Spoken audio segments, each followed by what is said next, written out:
shrooms, right? If you hear like, "Oh, we're gonna get some shrooms, we're gonna trip out." Like, I think so many think of it in the context of just this is just pure fun. It's gonna be silly and goofy, and it can be. It can absolutely be that. But then like it can also be a lot of other things. And so yeah, it's like you go in, it's I think it's so much about intention at the end of the day is like, are you 100%. can it be fun and healing and beneficial? Absolutely. That's where it's really shined for me.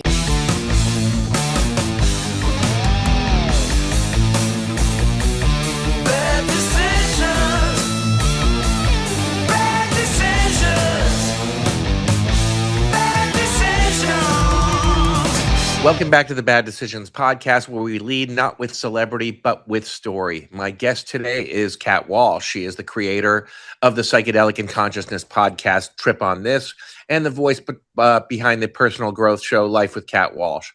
Before stepping into the world of plant medicine and transformation, Kat spent years in the entertainment industry working with major brands like HBO, BMW, and Freeform. A psychedelic awakening changed everything, and she left the corporate track to build a life centered around spirituality, creativity, and helping others navigate their own inner journeys. She's a storyteller, a guide, a DJ, and one of the most recognizable voices in the modern psychedelic movement. Kat Walsh, welcome to the Bad Decisions podcast. Thank you so much, Scott. Thank you for that intro. Hello, everyone. It's good to be here. Okay, so let's we've got a lot to talk about. So you spent years in a talent agency. Was it CAA? Yeah, CIA. So, so you Three were a long creative artist. years. Yeah, I like to say those 3 years were like seven, but yeah. I'm well acquainted and worked with them plenty myself. Story Nice. for another time. So you were in corporate marketing. What was the internal cost of that success, emotionally and spiritually? Oh my gosh.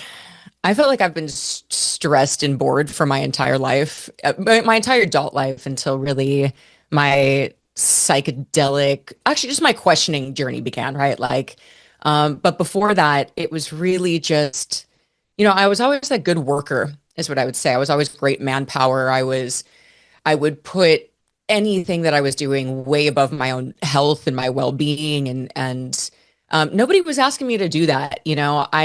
I don't want to say like I would martyr myself, but kind of. I wouldn't have thought of myself as that, but I'd be, like up till 2 in the morning waiting for a marketing deliverable to get it to my client who wasn't going to look at it anyway for another 2 days. But because we said we were going to get it there on time, I took that very seriously. And of course, the company loved it, but my body, my health, my well-being did not. And I think for a long time, I just thought this is how you succeed. You have to go way above and beyond. You have to really compromise your personal life and your well-being to succeed in maybe not everywhere, but in the jobs that I was in a lot of big, sexy jobs that people probably would have wanted. So to me, I thought I have to just crush myself in order to keep this job.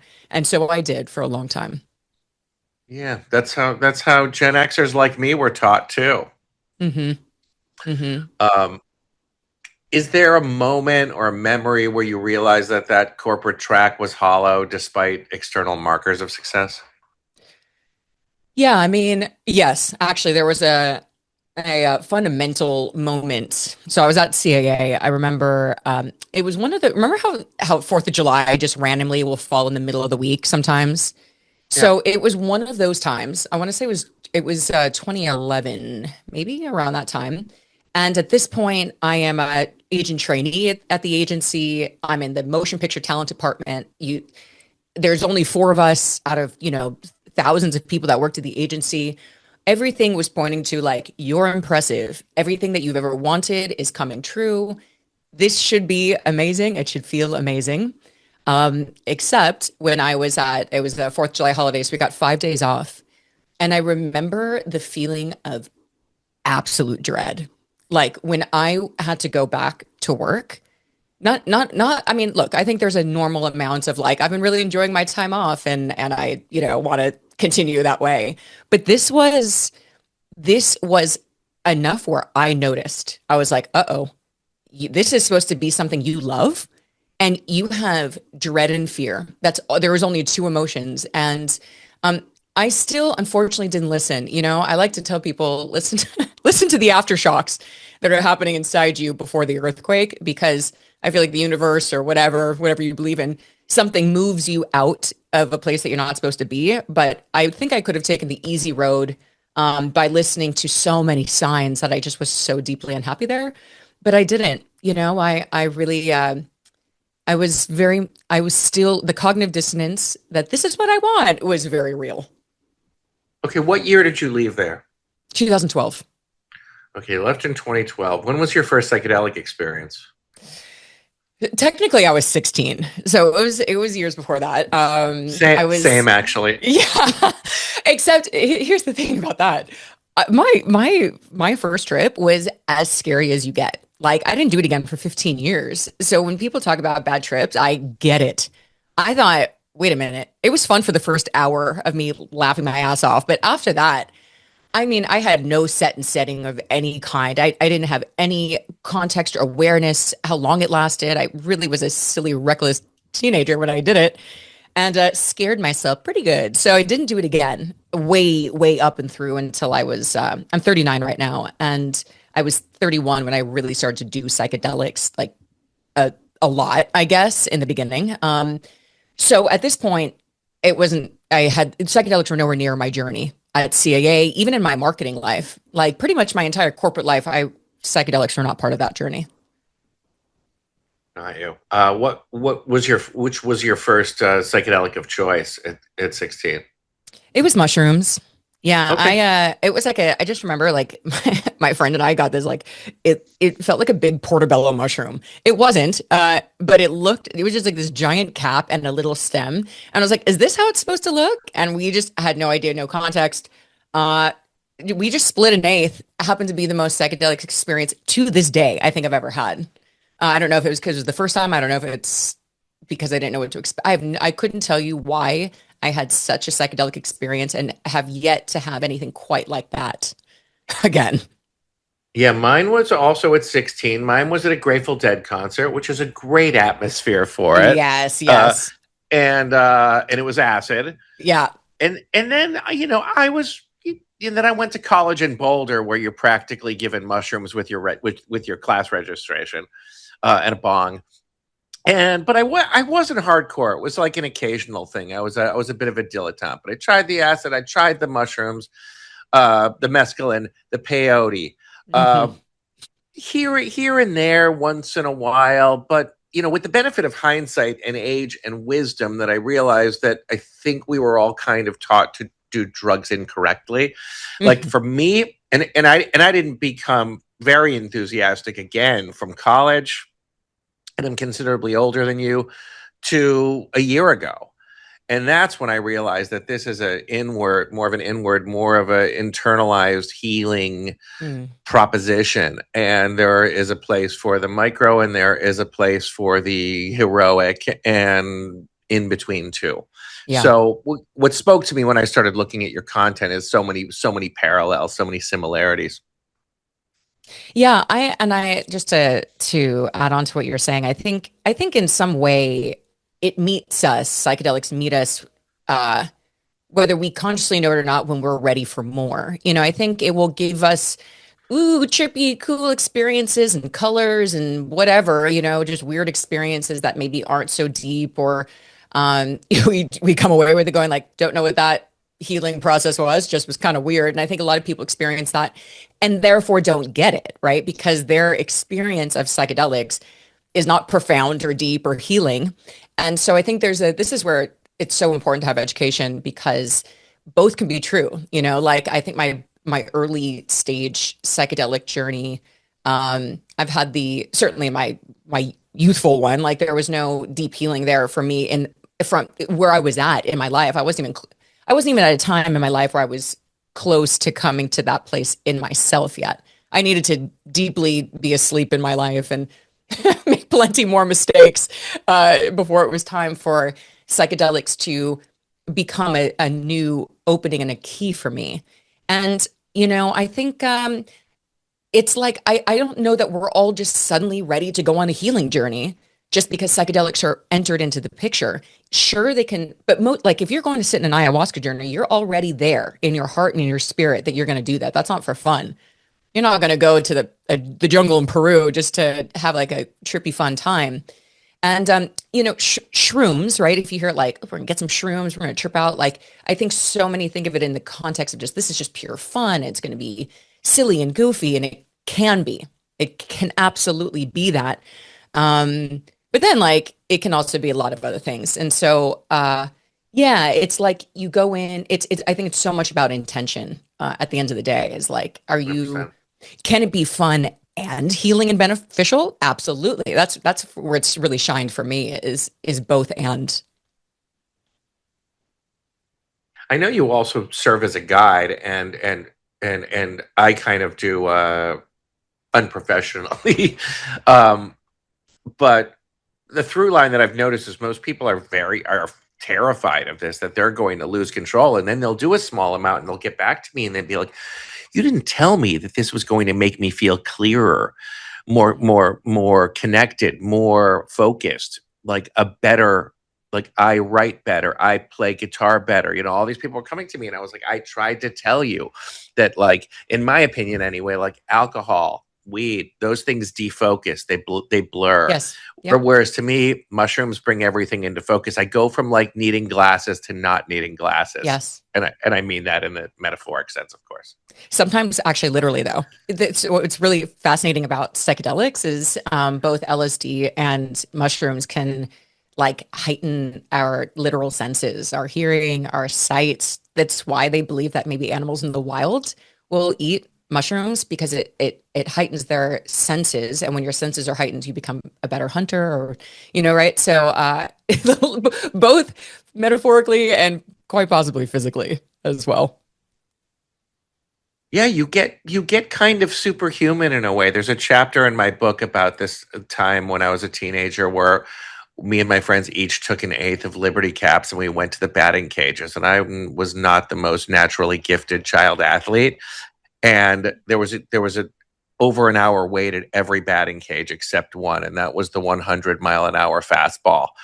And I'm sitting there staring at it, and I said, "You guys, there are," and I can't remember the number, there are 153 threads on that ball, and I can see them. I can hit the 100. And my friends were like, "If you go into that cage, you are going to die. I do not want to be in an emergency room when you go in that cage." And I said, "I'm telling you guys, I got this." So I go buy 3 tokens, 25 balls apiece, and I hit 73 out of 75. I missed the first two, hit 73 out of 75, so pure that it just went click when it hit the bat. And there was Wow. a crowd roaring behind me.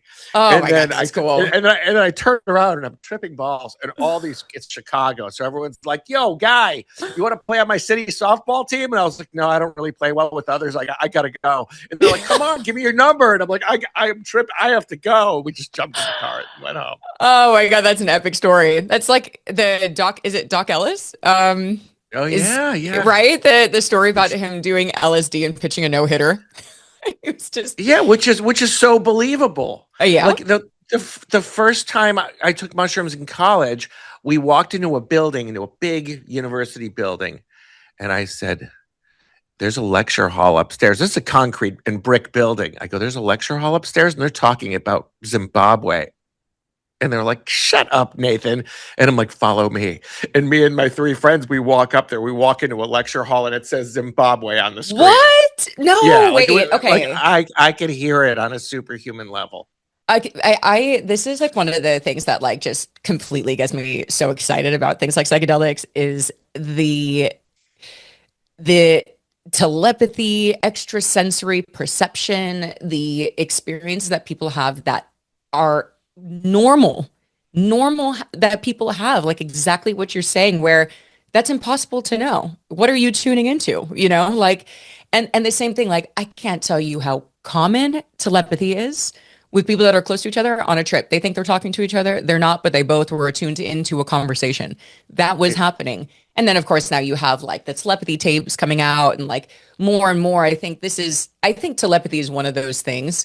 It's just a hot take, but I think telepathy is one of those things that in 20 years from now, it's just going to be like, oh yeah, this is just something that we can do that we haven't attuned this tool that we have because we haven't practiced it. But like we can tune into this if we gave more attention to, yeah, like I think I don't want to say the metaphysics, but like the energetics of things. Like there's stuff happening out here that we cannot explain yet. And I just think it's going to become part of the norm, especially as psychedelics and things like this become more accessible and used, and people really are tuning into knowledge and experiences that we would have deemed impossible. I know it's unbelievable. I was just in San Francisco a few weeks ago, and I read this article in Vice or Vulture or one of these things about the proliferation of mushroom churches and the religious exemption for it.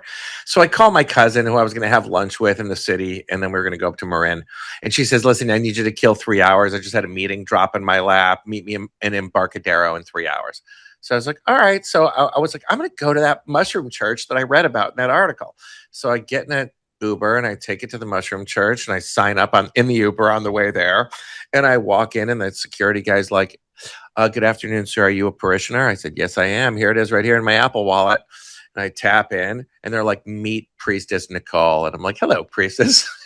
and she and it's kind of like a weed dispensary. It's like they've got the edibles and the capsules and the chocolates and the drinks.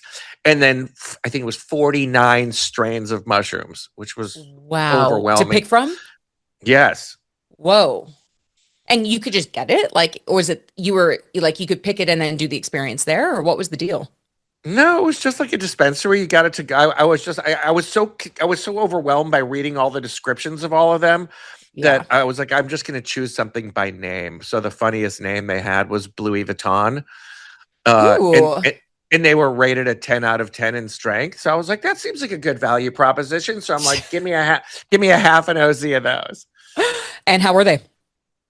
They're fantastic. And Okay, nice. now I'm like friends with them there. Now they said they'll ship to me. Is that going to get Oh, anyone in trouble? amazing. Well, we're not going Oh, to say their cool. names, but we'll Yeah, yeah, chat. yeah, yeah. um, I love that.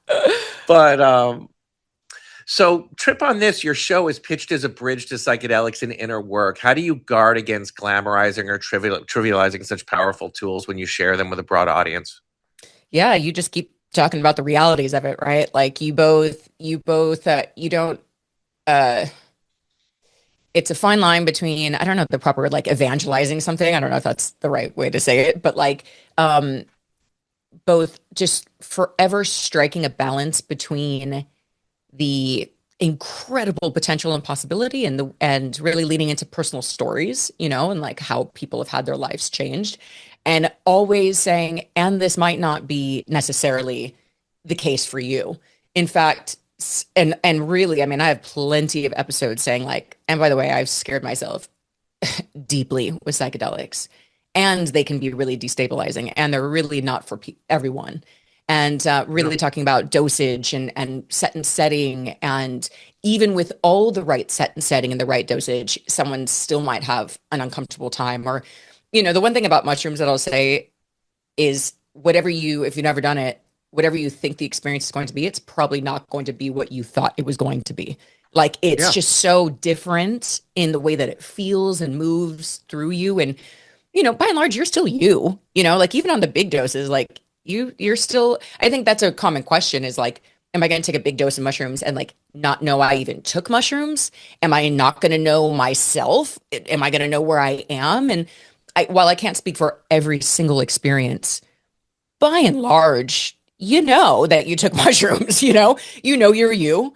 And I think even the way people experience ego dissolution or ego death, that's the more formal name for ego death.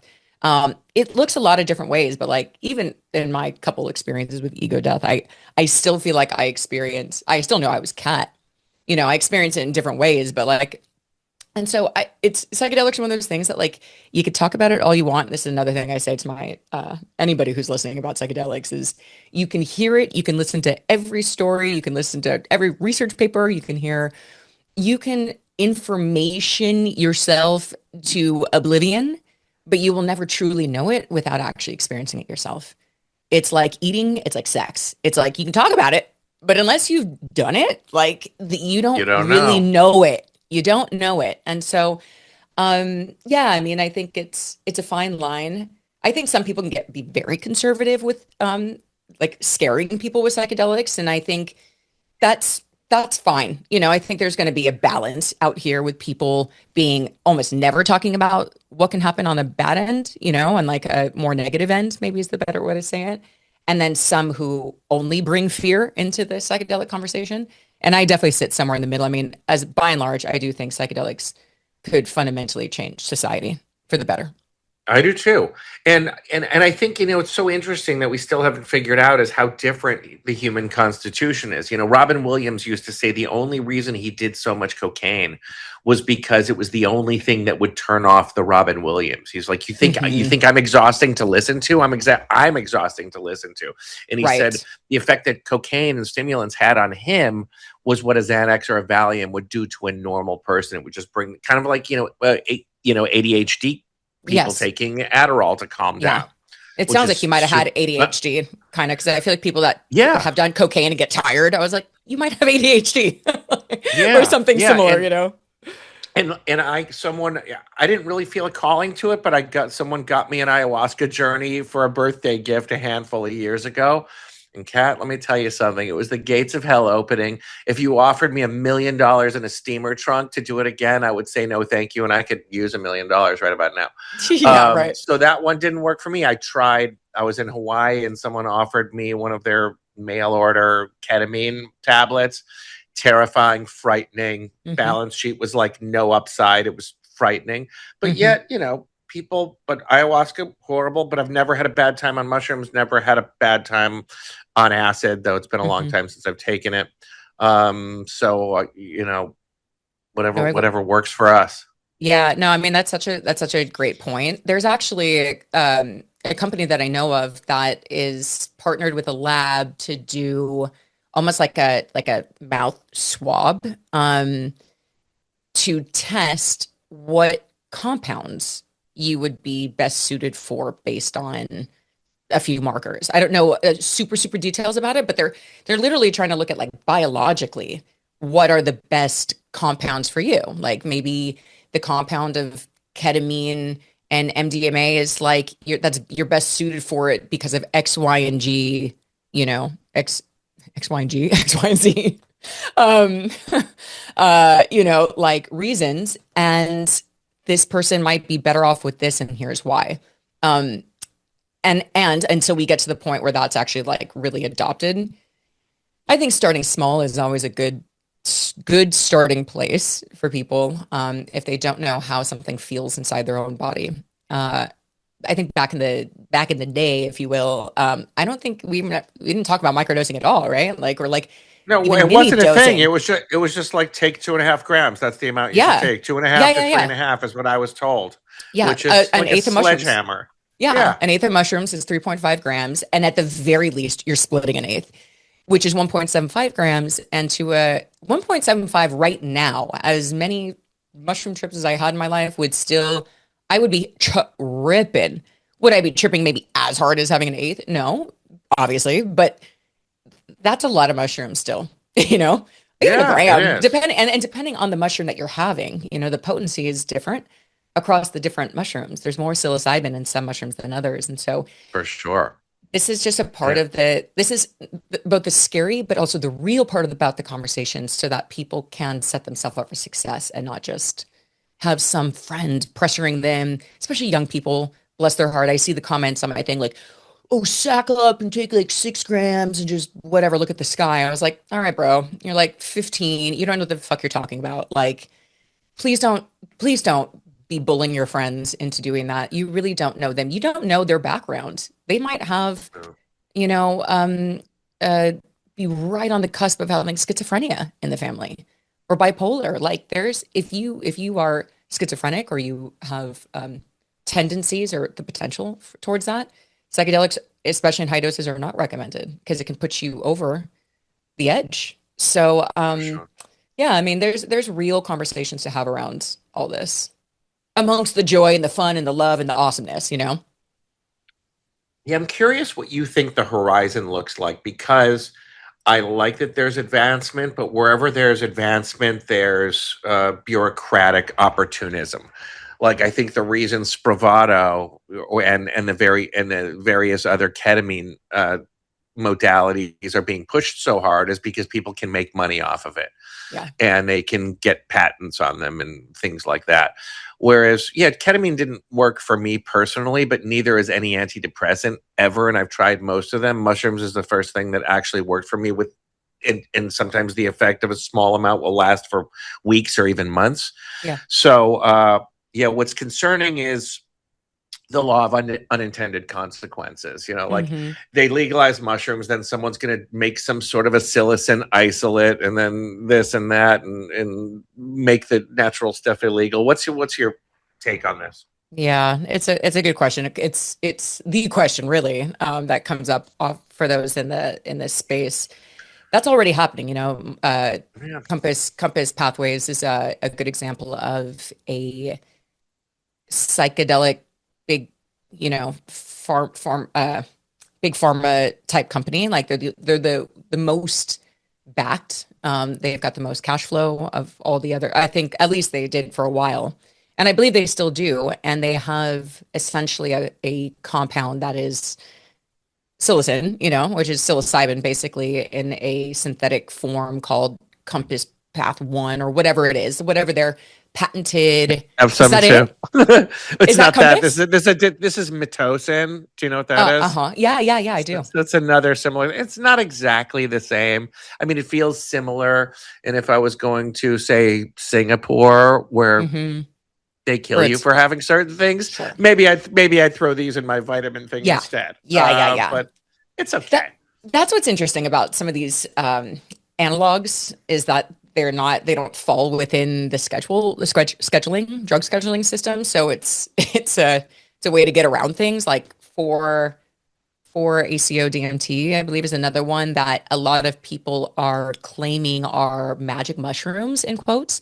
But it's an analog that's different than psilocybin actually, and they're just kind of passing it off. And that's the trouble of an unregulated market, right? Is that there's no like testing regulation. Now there are companies that are trying actually that are taking it upon themselves.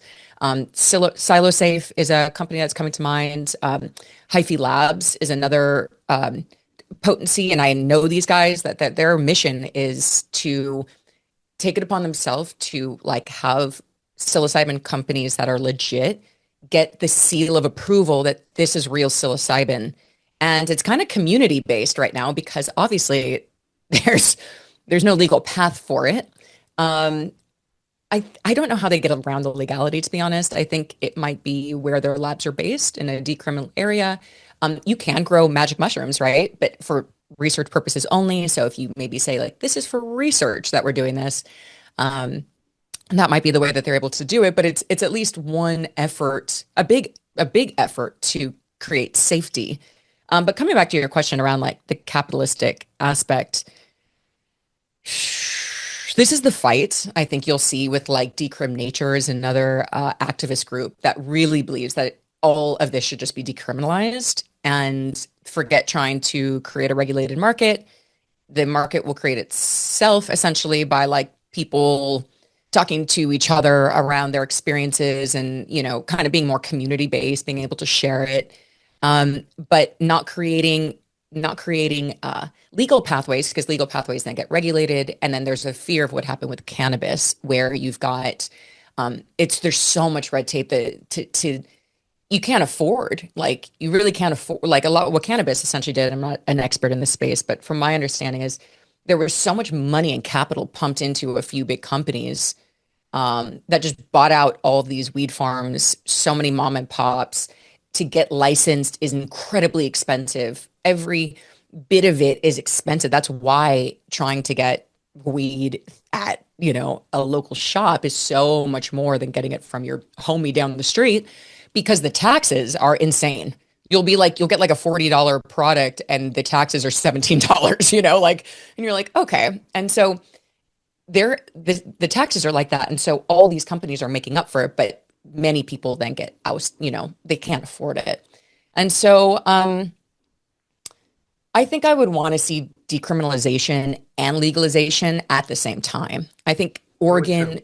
I think Oregon did this the closest that I'm seeing so far. Or is it Colorado? No, I think Oregon because they have a Measure 109 was a psilocybin bill, and then they had Measure 110, which is a decrim all drugs bill, and those were at the same time. So one was a legal pathway around going to, you know, doing experiences at a place, and you still have this like little bit of gray market. And I'm pretty sure in Colorado as well, it's decriminalized everywhere.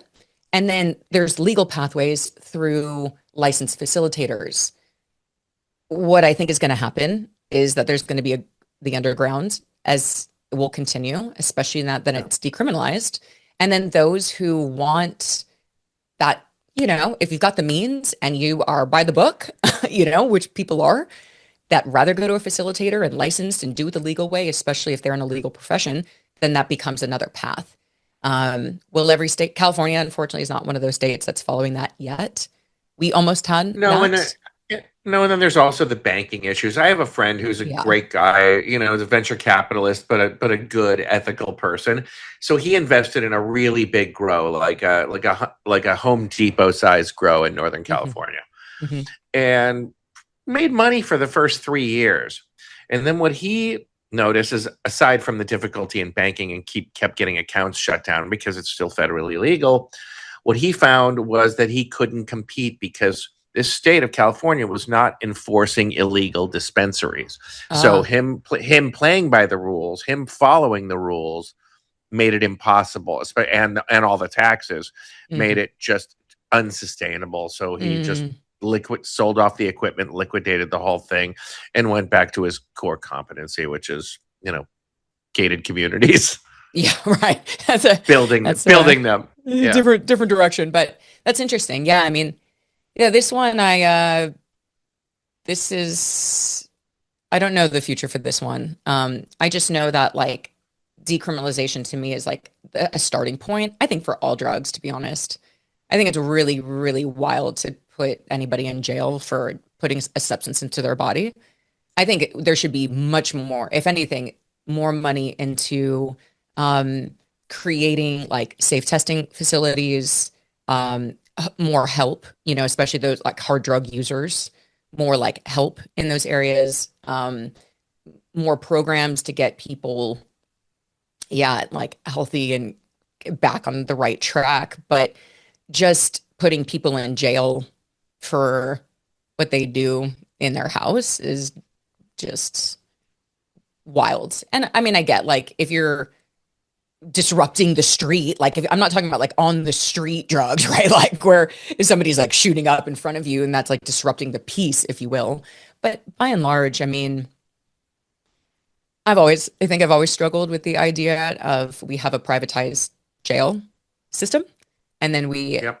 put a lot of people in there and they get rich off like if you have an incentive to put people in jail, we have a problem. Inherently, capitalism will tell you we want people in jail if we're going to benefit from that personally. And so that to me is like one of those areas that needs to be addressed systemically. All of the hard drug use anyway is a systemic issue around poverty, around danger, around like there's this mental health.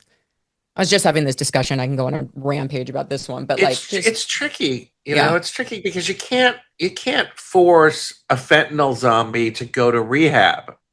Um, Legally. At least there's not a mechanism that I know. Like you can't make someone go to rehab who doesn't want to go. And the last place anybody should be kicking opioids is in prison.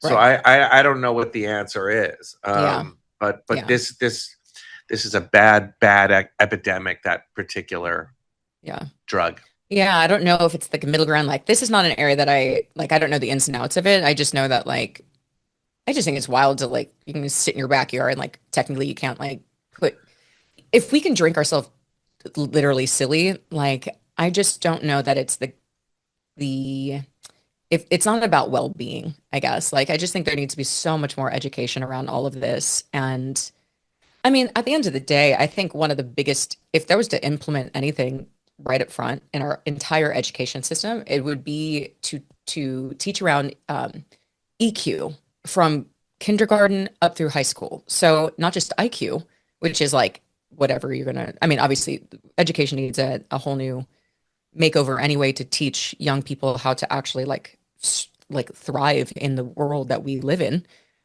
So we have that aspect, but from a very early stage, I think having emotional intelligence and understanding like how do you regulate your emotions? How do you not become so reactive? How do you um okay, understand how you're feeling? How do you like just these are coping mechanisms, like at the end of the day. And I think it's because we haven't really been taught how to live and be in the world. And then there's a lot of like traumatized people that just raise more traumatized people. So it really starts, I don't know, at the very, very beginning with, I think, education. Yeah, I think God has an amazing sense of humor when it comes to I don't know, for some reason, it's always my most affluent friends who can never get pregnant, but people who can't afford even one kid have 12. Right. It's Totally. just the universe is a funny place. Yeah. I want to jump back into a little bit about your philosophy because I've watched a lot of your content. I want to know what integration means to you and what your protocol is. Yeah, integration, if those listening that are new to psychedelic talk, integration is the part that comes after a trip, basically.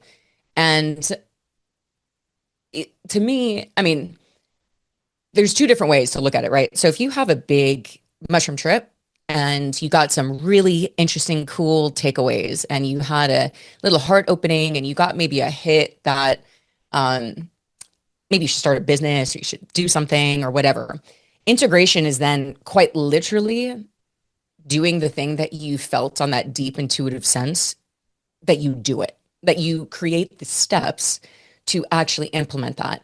If one of your hits was a certain friend in your life, you've outgrown the relationship. And if anything, there needs to be some either a transformation in the relationship or you need to step away from it. Integration would be what's my next step? And what I would say to people learning from experience is to not be it's very easy to get a hit and then immediately like upend your life just because you realize you need to leave your marriage, or like leave your job. The urgency is part of the learning of like let that sit and let that truth is there. It has landed in you, and we don't need to be so knee jerk around um, implementing some big changes. Having been someone who has been very knee jerk, and I see it a lot in the psychedelic space where somebody has experience and like kind of like upends their life. And I think ultimately that aspect, like they should move towards that.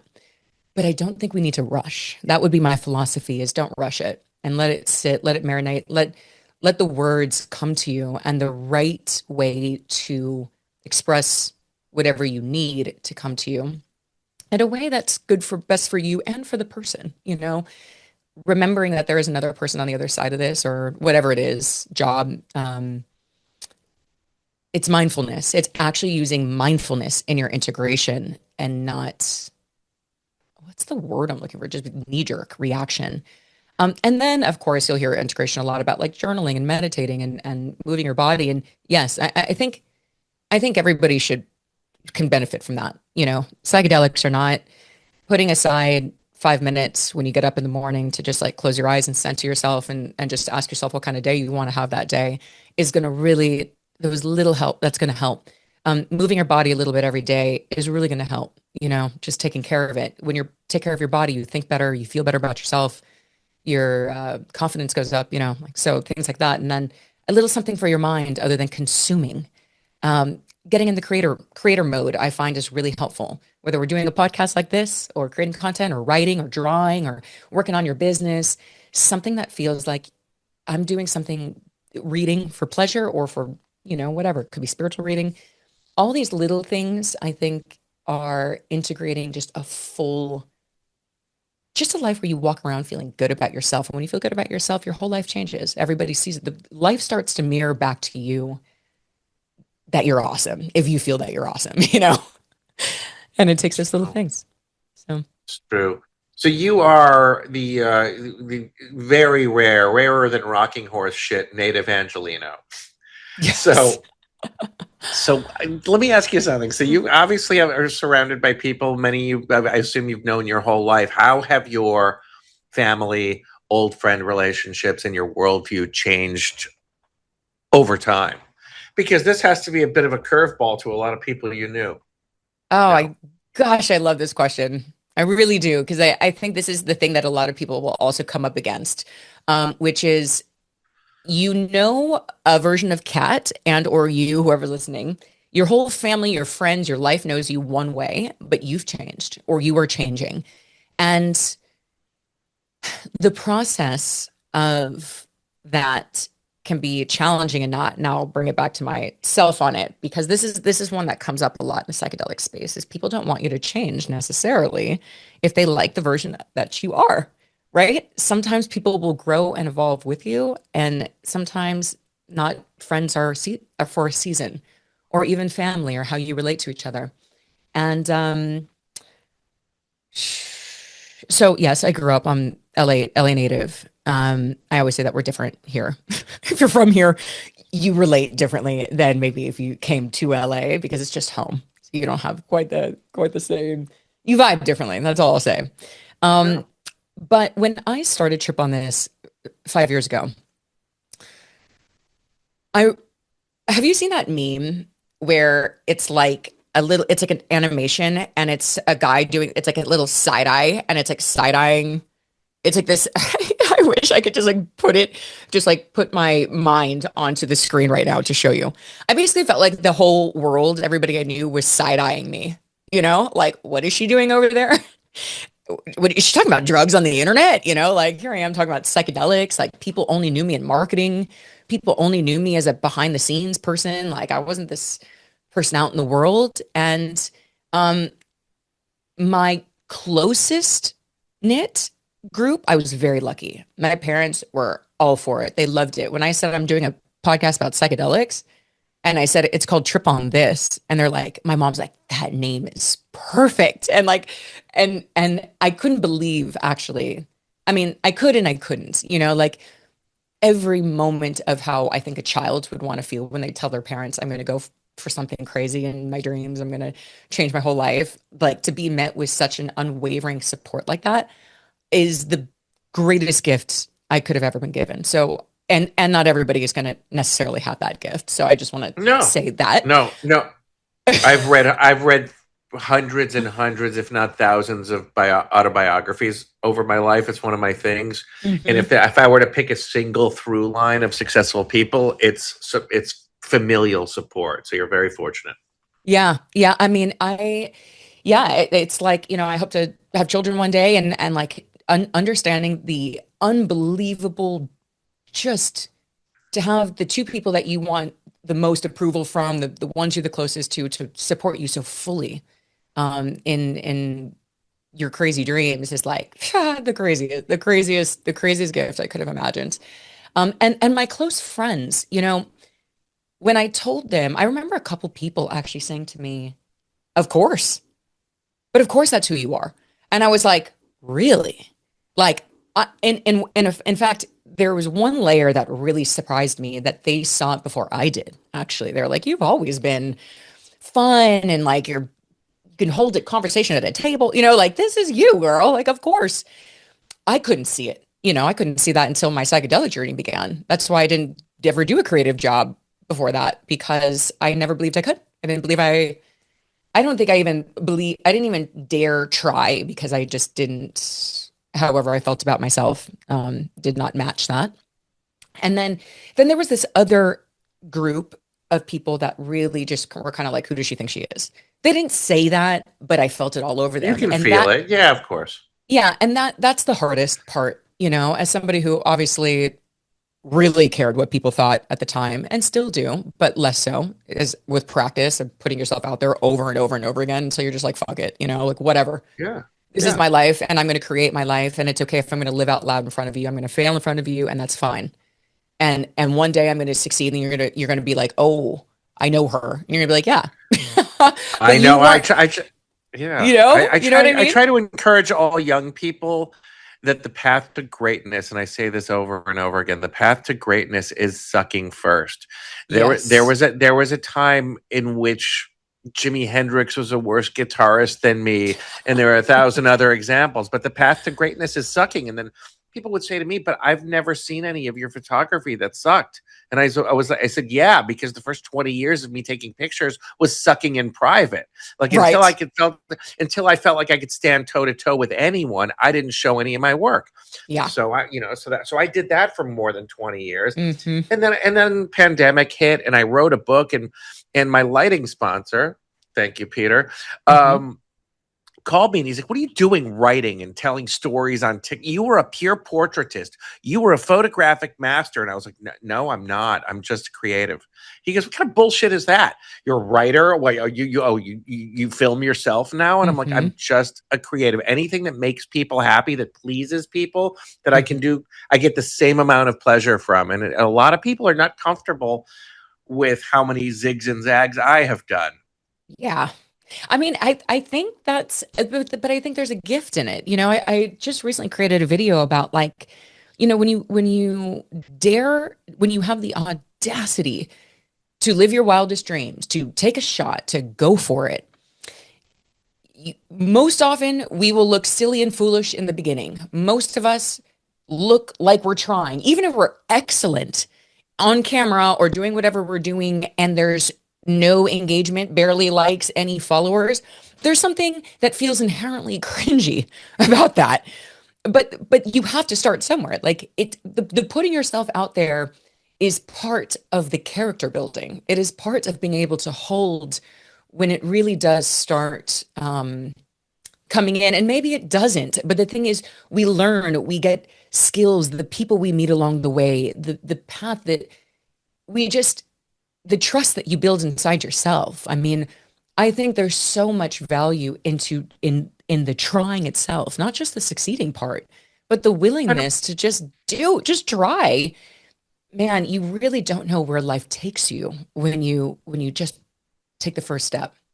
Yeah, every comedy legend without exception has bombed thousands of times, even after they're famous. Yes. So it's just one of these things. It's alchemy. You have to be in the right mood. Your audience has to be in the right mood. Everything sort of has to crystallize. It's a funny thing. Sometimes I'll make content that I think is gold and 300 people will see it. And then I'll Mhm. post something that was a throwaway idea and it'll get a million views. Like I Totally. don't know. Totally. We just keep kissing frogs, I guess. Yeah, exactly. Exactly. Yeah. A long story short is like just the friends and family thing, we all come up against it. I think that's the big one. And just keep going anyway, because you might inspire them to actually do the crazy thing at some point too.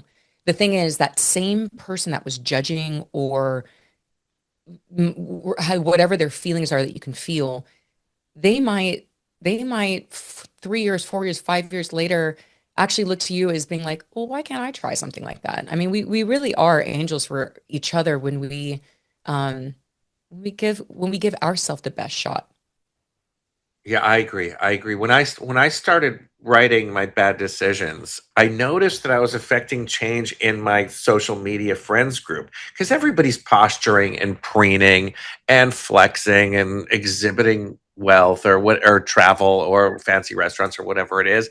But as soon as I started writing about all these horrible things that happened to me that are hilarious with the benefit of hindsight, I Mhm. noticed other people started writing about their screw ups and making videos about their screw ups. And it was just, I felt like I was bringing authenticity out in others. And Yes. that Yeah. was maybe the most satisfying part of the whole book journey.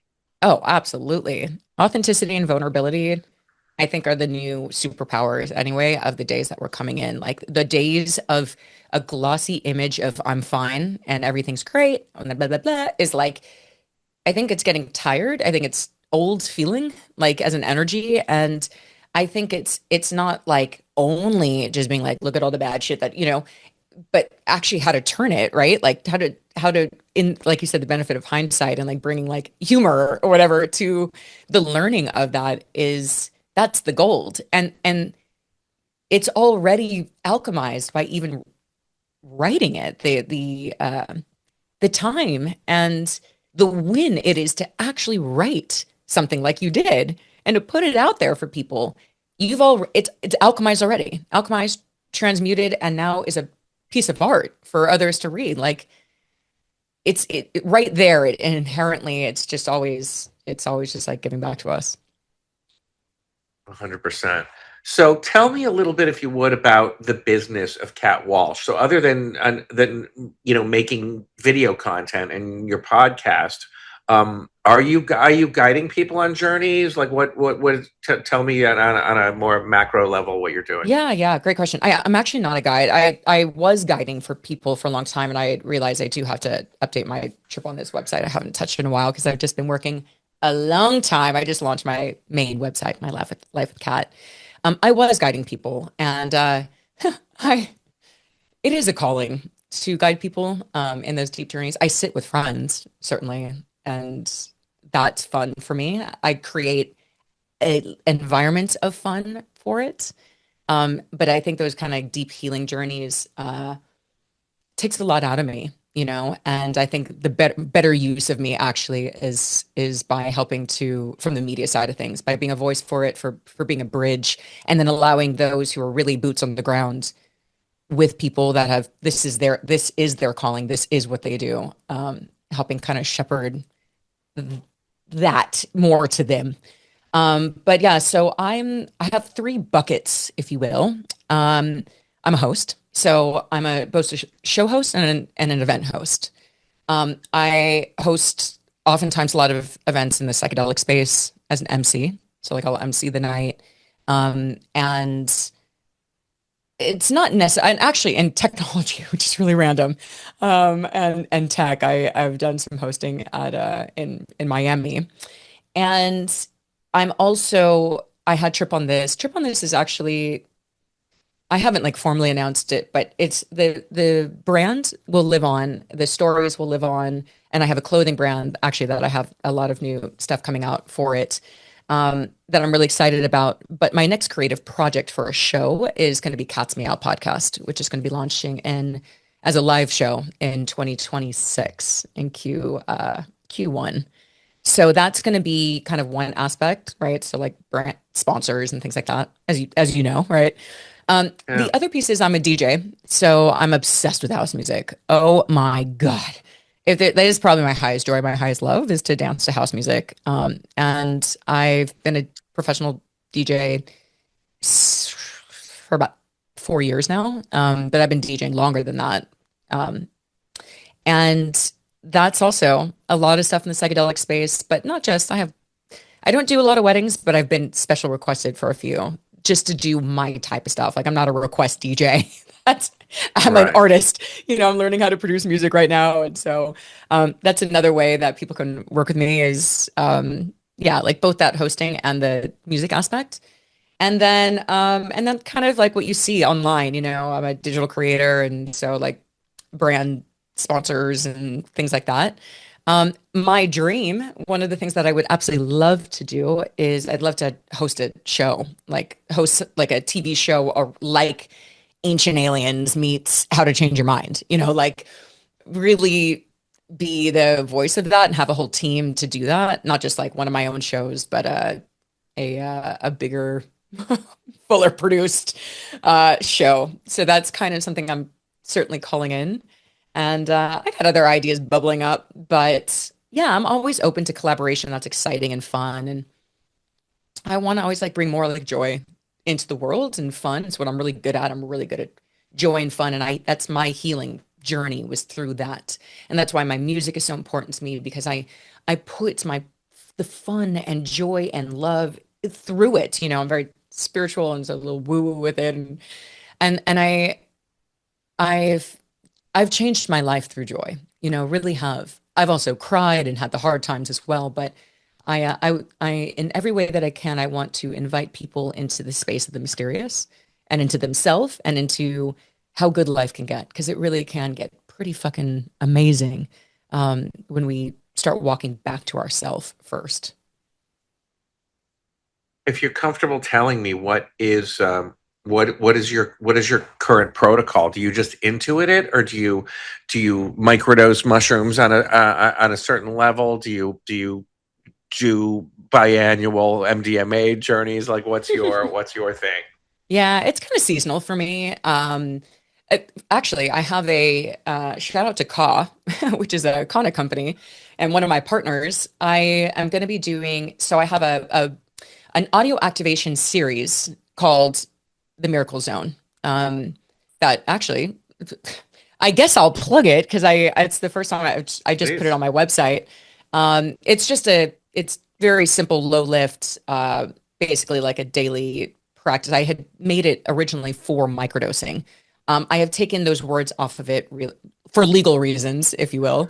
You don't need to microdose necessarily with it, but it really is helpful, which is it's about doing basically 10 minutes of mind, body, spirit every day with basically inspiration slash accountability audios that people can listen to take those small steps to change their life. And I'm going to be I love doing that. my own program um, with Kana, which is a natural, legal and pathogen, basically. So they call it nature's MDMA. I don't know Yeah. if it's not even close, and maybe MDMA, the feeling of that. No, I have some. I like it, but it's Yeah. definitely not. It's not No, MDMA. no. Those that know MDMA know that no, Sadly, no, no, yeah. no. Those chemicals are doing something far, far bigger in the brain. And what Kana, from what I understand, is it's very neuroprotective. It's got so much benefit around neuroplasticity. It does also work on the serotonin 2A receptor, which means that if you are on an SSRI, which is a type of antidepressant, so you'd want to check your type if you're taking it.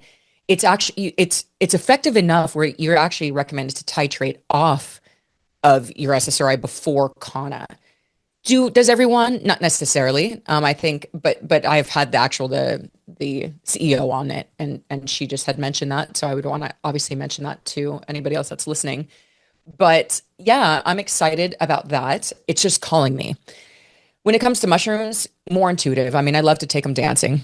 I have a favorite chocolate company called Nootropics. They no, there's no affiliation other than I know them and I love it. No, I have a friend. And I have a friend who's a fan of that brand. oh, it's so fun. It's very strong. One square just kind of sends me into the best place though. And not a recommendation, obviously. Let's just put that around it. Definitely not recommending anything like this on the podcast. Um, and I like to like if I go out to a show, like I go out to shows probably like every couple months, like 2 or 3 months. So I'll have like a little uh piece of chocolate, probably a couple pieces of chocolate in the full night. And it's more than a microdose, but it's in that social zone for me. And it just by moving my body to music I love, sweating, connecting, being connected to others, like that is the highest. Talk about therapy, like that is such a reset for me in some of the most powerful ways. And I haven't actually done I like to do usually at least one big journey a year. Um, I haven't done one actually this year. I was going to, but I've had a really good year. I've felt really, really good. And I never really felt called to get super, super deep into it, only at one point, and I was able to find my way out of the ditch, which was my mind, and I and think they get back. tell you. I Mhm. think they tell you because I have found that like taking a lot doesn't necessarily do a lot. Sometimes the smaller amount is the path to greater healing than the big shock to your system one. But I'm at the point now where they tell me, Yeah. they'll be like, it's been a few weeks. Take just one teeny micro today and go take all your meetings and have all your Zooms and go write, go create. I feel like they're in charge. Yeah, I that's basically how it is with me too. Like I get the feeling, the hit, to do it. The one thing I wish for everybody, but I just don't see like how this is gonna really ever have like a legal path, is like it's too bad that LSD is so feared, because an LSD microdose just can be so crystal clear, clarifying in it's such a Energizing. great energizing, such a great creative tool, such crispness in my thinking. And it's mushrooms are a little more emotional. So like a microdose doesn't necessarily mean I'm gonna have a better work day. I might actually be up in my feelings that day. And the feeling is either sometimes good and sometimes they can be not as not as pleasant, but needed. Clearly, if I'm being taken into that space, I'm just holding some dense stuff inside me. Where when I have an LSD microdose, I noticed that I don't it doesn't take me into like the emotional realm nearly as much. And it's just very mind clear. Now with LSD, like other molecules like 2CB, little ads make big differences, like you're kind of feel like you're in charge of LSD, and then like suddenly you have way too much, and then like it's you're really in it. Now when I'm talking about microdoses, I'm talking about on bigger doses, but even Now, the difference when of you've done the micros, have you done those little perfume sprayers that are all the rage in New York City? The little yeah, pink sprayer. I haven't done the So pink sprayer, but I have a couple it's sprayers, just, to be it's honest. just, yes. So a Wall Street friend of mine sent me these things from New York, and he says everyone's doing them in New York, which they need to. And so I woke up. I'm more of a Paul McCartney day tripper, if you will. Yeah. So I like microing with my morning coffee. So I was just like, let's try the micro acid one day. And I'm a more sedentary than I should be in my life. I do a spray of this stuff. 30 minutes later, I'm like, oh, time to move. Time to move. Yeah. And I walked from my place in West Hollywood to Mulholland Drive at 6 a.m. And everyone I'm usually grumpy in the morning. I'm like, good morning, good morning, good morning. What a day. How about this day? And people are like, I know, it's great. I love that. What a great I, testimony for I'm LSD. like, I'm like full speed, never got tired. I'm like, all right, let's turn around. Let's go back. Let's start the day. Let's go to the gym. Let's Oh meditate. man, that is so good. I love that. That's a great share. I feel the same way. That's why I feel like that one's just, you know, it's a bit of a bummer. There's another brand that I like, that like they have these like they're like almost like gel capsules. And they also like their version of 10 micrograms to me is like less work and more like a beach microdose day. Like I'm going to Venice Beach and I'm just walking around, where it's like it's a little stronger for me than maybe like a work version, but it's still in the micro zone, right? Like very much in that. But High um functioning, yeah. yeah, it's just like a it's like what coffee wishes it can do without like the jitteriness of it.